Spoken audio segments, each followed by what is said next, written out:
அருட்பெருஞ்சோதி அருட்பெருஞ்சோதி தனிப்பெருங்கருணை அருட்பெருஞ்சோதி எல்லா உயிர்களும் இன்புற்று வாழ்க கொல்லா நெறியே உலகமெல்லாம் ஒங்க வல்லல் மலரடி வாழ்க வாழ்க.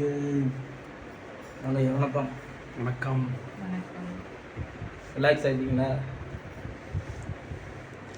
சென்ற வாரம் தொடர்ச்சி என்ன முடித்தோம்? முருகன் மாநாடுலேருந்து ஆரம்பித்து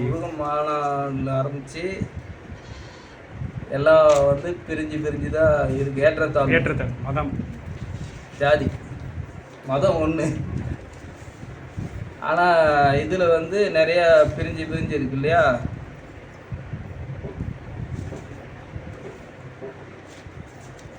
உயர்ந்த ஜாதி தாழ்ந்த ஜாதி அப்படிங்கிறதும் ஒன்றும் கிடையாது. இது சின்ன புரிதல் தான் வேணும். இது அது இல்லாமல் மறுக்க முடியாது. அந்த புரிதல் மாதிரி நீங்கள் புரட்சியாளர்களும் போராட்டத்துக்கும் அந்த அமைப்பாளர்களும் அதை விளக்கம் சொல்கிறதில்ல.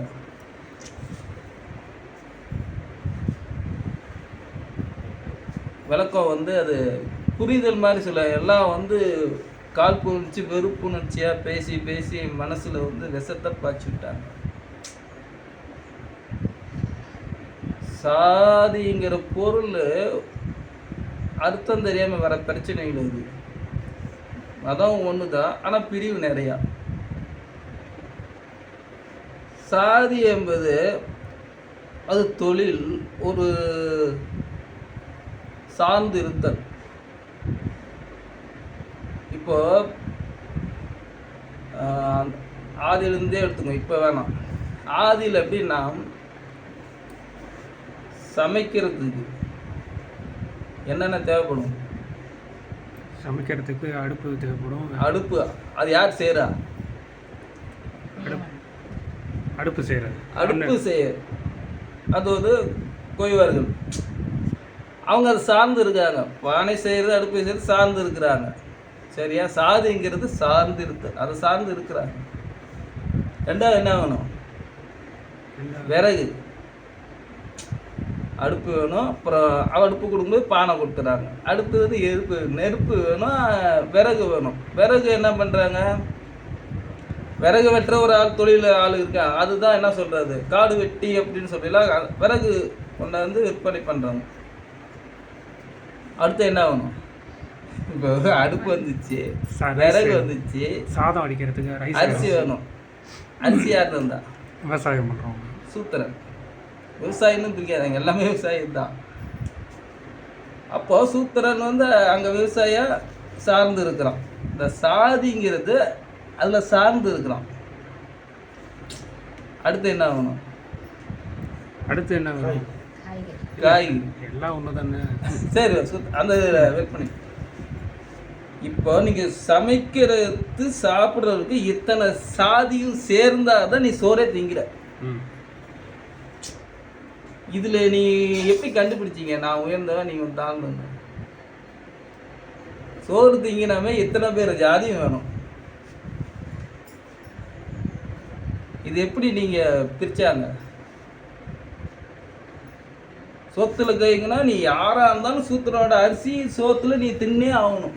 அந்த தலையெழுத்து அப்போ எங்கே போச்சு? மீனை வாங்கி நல்லா சாப்பிட்றீங்க, மீனுக்காரன் வேண்டாம். செருப்பு நல்லா அழகாக இருக்குல்ல, சூப்பராக இருக்குன்னு சொல்கிற, ஆனால் செருப்பு தொழில் பண்ணுறவன் வேண்டாம். பூ வாங்கி சுடிக்கிறாங்க, ஆனால் பூ வியாபாரம் பண்ணுறவன் வேண்டாம். சாமிக்கு மட்டும் வெறும் மேலே போகுது பூ, ஆனால் பூ விற்கிற வேண்டாம். இதில் ஏன் சொல்ல மாட்டுறாங்க? இது எல்லாம் ஏற்றுக்கிறீங்களா? இதெல்லாம் பார்க்க மாட்டேங்கிறீங்க. பார்க்குறீங்களா? சோறுன்னு வரும்போது எதுவுமே பார்க்குறதில்ல. எவன் கொடுத்தாலும் தெரியாது, எப்படி அரிசி வந்துன்னு தெரியாது. என்ன எல்லாம் வாங்கி வச்சுக்கிறீங்க. இப்படி வேற எதில் நீங்கள் சாதி எப்படி நீங்கள் பிரித்து கண்டுபிடிச்சிட்டு நீங்கள் பேசுகிறீங்க? பொருளாதாரத்தில் சோறு தான் தின்னாகணுமே. சோறு காசு கொடுத்தா வந்துட போகுது.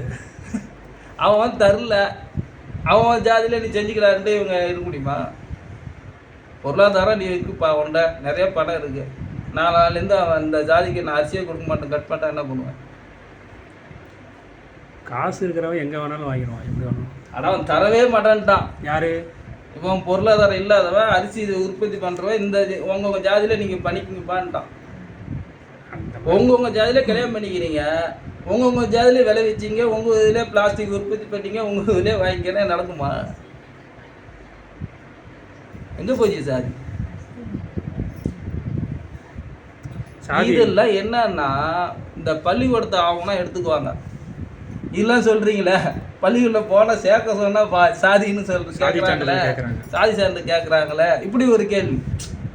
இப்படி லாஜிக்காக பேசுகிறீங்க, அப்புறம் உங்கள் ஸ்கூல் சேர்க்க போக மட்டும் எதுக்கு சாதி கேட்குறாங்க? அப்படி சலுகைன்னா ஒரு குடும்ப வசதி இருக்கும், ஒரு குடும்ப வசதியில் இருக்கும், அது சின்ன திருத்தம் தான். தொழில் போட்டு சார்ந்திருத்தல் முடித்தா இந்த பிரச்சனைக்கு இடம் இல்லை. தொழில்னு போட்டு சார்ந்திருத்தல்னா இவங்க வேறுபாடே வந்திருக்காது. சாதின்னா ஒரு இழிவாகவும் பேசுகிறதால தான் அவங்களுக்கு கோவம் வருது. இது எல்லாமே தேவை. ஒன்று நம்ம கொடுக்கும்போது இத்தனை பேர் இதுன்னு தேவை. வாங்க உள்ளாங்க, வாங்க ஐயா, வாங்க. இத்தனை பேர் உதவி இருந்தால் தான் நம்ம சோத்துலேயே கை வைக்கிறோம். இது புரிதலைன்னா அவங்கவுங்க சூழ்நிலைக்கு ஏற்ற மாரி அவங்கவுங்க சுயநலத்துக்காக நம்ம 4 பேர் புகழ்ச்சி பேசணும், போகணும், வரணுங்கிறதுக்காக அவங்க சாதின்னு சொல்லி நம்ம ஆள்டா, நம்ம என்னடா, இதை இப்படி சொல்லி மக்கள்கிட்ட அந்த விஷத்தை பாய்ச்சி பிரித்து வச்சுட்டாங்க. அதுதான் இவர் சாதி மதமும் சமயமும் பொய்யான ஆதியில் உணர்த்தை அறுப்பறிஞ்சு. சாதியும் கிடையாது, மதமும் கிடையாது. அப்போ இங்கே ஒன்று தனிச்சு ஒன்று தான் நிற்குது. ஐயா ஏன் சாதி மதமும் வேணான்னாரு? இல்லை, ஏமா அங்கே வாங்க, புரிஞ்சிச்சா? சாதி எங்கே இருக்குப்பா? சொத்துல கேட்கனா இத்தனை பேர் ஜாதி வேணும், மனசில் இருக்கு. ஒருத்த மனசில் இருக்கு. இவனும் இல்லைன்னு மறுக்கணும், அவனும் இல்லைன்னு. இது எத்தனை பேர் உணவு இந்த புரிதல்ல யாரும் சொல்றது இல்லை. சொல்லியிருந்தா பிரச்சனை முடிஞ்சிருக்கும். அடுத்தது அது இருக்கட்டும். இதை ஏன்னா சொல்லணும், அது அரசு கையில் தான் இருக்குது. அரசு ஒரே ஒரு சைன் தான் மாற்றிட்டா எல்லாம் முடிப்பா. காலனி ஒரு வார்த்தையாக மாற்றினாங்க. ஒரு காலத்தில் அதுவும் மாறும். இது காலப்போக்கில் தான் மாறும். இது ஆதியிலேருந்தே கொண்டு வந்தது, சீக்கிரம் அதை மாற்ற முடியாது. அது இருக்கட்டும், நீ மாறியாங்கிறது தான் பிரச்சனை. கேள்வி மேலே கேள்வி கேட்டுட்டு இருக்காங்க. அதில் நீ மாறுறியா? நான் இல்லை, நான் அவன் இல்லை, நீ தூக்கணும். நீ கீழ் ஜாதியாக இருந்தால் கூட நான் இல்லைடா அவனு நீ தூக்கணும். அவன் நான் ஒன்று இவன் முன்னாடி போனால் தான் அவன் வருவான். நீ பச்சை குத்திட்டீன்னா அவனும் குத்திடுவான். நீ முதல்ல தூக்கணும். எவன் நீ இல்லைங்கன்னா நீனும் சொல்லக்கூடாது. நீ மறுப்பு அப்படி ஒன்று இல்லைன்னா அதை நீ சொல்லவே கூடாது. நான் அவனும் நீ சொல்லக்கூடாது. முதல்ல நான் பூஜ்யம் ஆகணும். நான் பூஜ்யம் ஆனால் மட்டும்தான் அது ஒழிக்க முடியும். பள்ளியில் அது கொஞ்சம் பொருளாதார கஷ்டப்படுறவங்களுக்கு அது வச்சுருக்காங்க. அதெல்லாம் நீங்கள் புத்திசாலித்தனமாக கேள்வி கேட்காதீங்க. என்ன நிறைய பேர் கேள்வி அப்படி இருக்குது. அதெல்லாம் அப்போ ஏமாத்துனதுக்காக வச்சுது. ஒருத்தன் தான் படித்தாங்க, அப்புறம் படிக்காத 1921 1% கூட படிக்காத மக்கள்லாம் இருந்திருக்கு. அது நமக்கு வேண்டாம். நீ முதல்ல மாறியான்னு பாரு.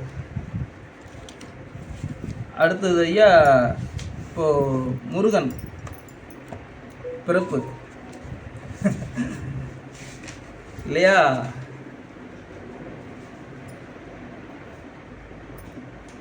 முருகன் பிறப்பு வரலாறு எப்படியா சொல்கிறாங்க?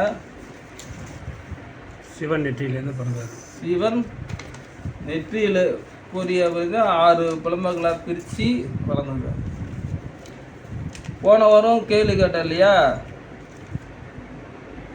ஏன் சிவன் நெற்றியில் பிறந்த அப்பனை ஏன் விட்டீங்க? அவர் அப்போ சக்தின்னு ஒன்று இருக்குது, சக்தியும் விட்டாச்சு.